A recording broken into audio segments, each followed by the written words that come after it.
Alright, today I'm going to review the 5 things I hate about the Dayton Arts Institute. Alright, so one of the strange things in the museum is the actual museum store. So if you look through the store, it has this really nice pottery, glasswork, vases, little jewelry. You know, you always have that in a museum store, but what I found odd is there's no art books. You know, art books are one of the classic things to way to study the art and get a very good feel of what's going on in the art. I think probably because the exhibition is small, they just don't have enough funding maybe to do a full book.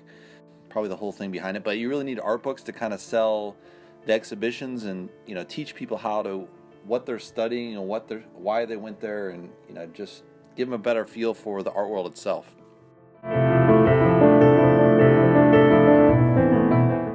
So one of the swirly things at the Dayton Arts Institute is that they have these really harsh colors that they use in some of the rooms. Like one is like a yellow, lemon yellow, forest green, really intense. They have a purple room, they have a gray room. Gray is okay, I think. White is okay.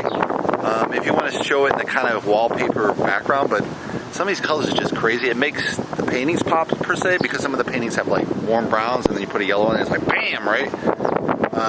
Not sure if that's one of going to be in my top 5 or top bottom for effects of painting.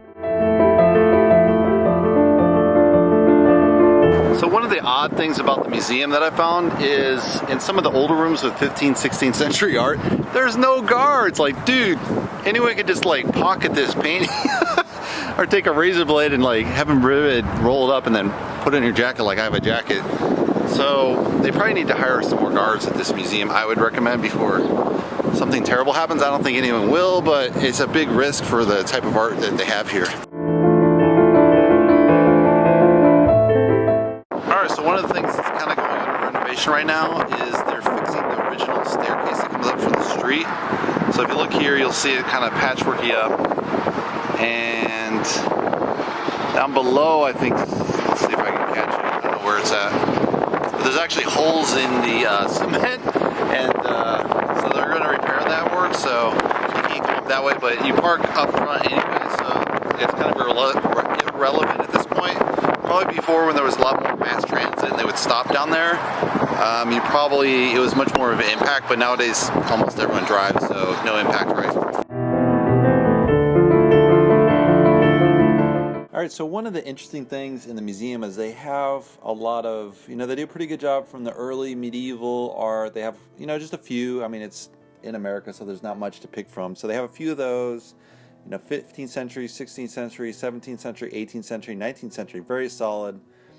Once you get to the 20th century, they have a few pieces. You get a definitely feel for it, but I think they're pretty light. They probably should, you know, add an extra room with, you know, more of a focus on those time frames.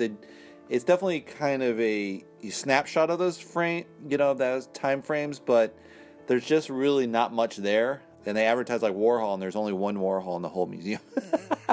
All right, thanks.